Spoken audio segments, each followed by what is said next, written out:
Top quality और consistent performance के लिए सिर्फ सिल्वर पंप नाम याद रखना। ಯಾರು ಟೀಕೆ ಮಾಡ್ತಾ ಇಲ್ಲ, ಬಿಜೆಪಿಯವರು ಟೀಕೆ ಸೈನ್ಯದವ್ರು ಯಾರು ಟೀಕೆ ಮಾಡ್ತಾ ಇಲ್ಲ. ಬಿಜೆಪಿಯ ಒಬ್ಬ ಮಂತ್ರಿ ಸೋಫಿಯಾ ಕುರೇಶಿ ಬಗ್ಗೆ ಮಾತಾಡೋದಕ್ಕೆ ನೋಡಿದ್ರೆ ಇವತ್ತು ಸುಪ್ರೀಂ ಕೋರ್ಟ್ ಏನು ಹೇಳಿದೆ ಗೊತ್ತಾ, ಹೈಕೋರ್ಟ್ ಏನು ಹೇಳಿದೆ ಗೊತ್ತಾ, ನನಗೆ MP ಸರ್ಕಾರದ ಮೇಲೆ ನಂಬಿಕೆನೇ ಇಲ್ಲ, ಕೇಸ್ ಬುಕ್ ಮಾಡ್ತಾರೆ, ಸರಿಯಾಗಿ ನಡೆಸ್ತಾರೆ. ಅವರು ಕೋರ್ಟ್ನ ಮಧ್ಯಪ್ರವೇಶ ಮಾಡಿ FIR ಆಗುವಂಥ ಸನ್ನಿವೇಶ ಬರ್ತದೆ ಅಂತ ಹೇಳಿದ್ರೆ ನಾವೇನು ಹೇಳಬೇಕು? ಈ BJP ಕಾರ್ಯಕರ್ತರಿಗೆ, BJP ಮುಖಂಡರುಗಳಿಗೆ ಏನಂತ ಹೇಳ್ಬೇಕು ನಾವು?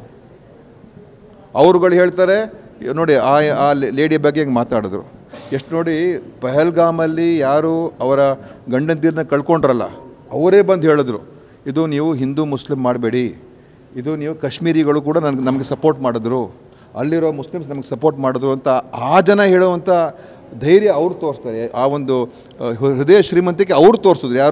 ಯಾರು ಅವ್ರ ಗಂಡ ಕಳ್ಕೊಂಡಿದ್ರು ಅಂಥವ್ರು ತೋರಿಸಿದ್ರು. ಆದರೆ BJPಯ ಕಾರ್ಯಕರ್ತರಿಗೆ, BJPಯ ಪಕ್ಷಕ್ಕೆ ಅವ್ರಿಗೆ ಬರೀ ಇದನ್ನು ಹಿಂದೂ ಮುಸ್ಲಿಮೇ ಮಾಡಬೇಕು. ಅದೇ ವಿಜಯ್ ಯಾರೋ ಇದು ಶಾ ಸ್ಟೇಟ್ಮೆಂಟ್ ಅದೇನೆ.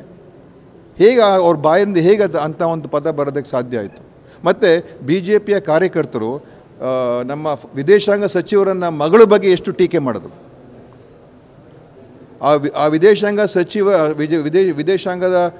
ವಿದೇಶಾಂಗದ ಕಾರ್ಯದರ್ಶಿ ಅವರ ಮಗಳ ಬಗ್ಗೆ ಈ BJP ಕಾರ್ಯಕರ್ತರು ಕೆಟ್ಟದಾಗಿ ಮಾತಾಡಿದ್ರು, ಟ್ರೋಲ್ ಮಾಡಿದ್ರು.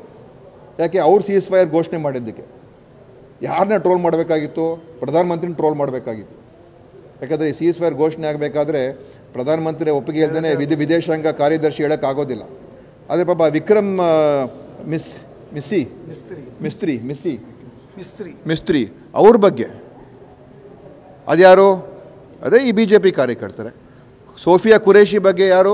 BJP ಅವರೇ. ಜಾತಿ ಮಾತಾಡ್ತಾರೆ ಇವ್ರ ಬಗ್ಗೆ ನೀವು ಅದನ್ನು ಕೇಳಿ ಅವ್ರಿಗೆ ನೀವು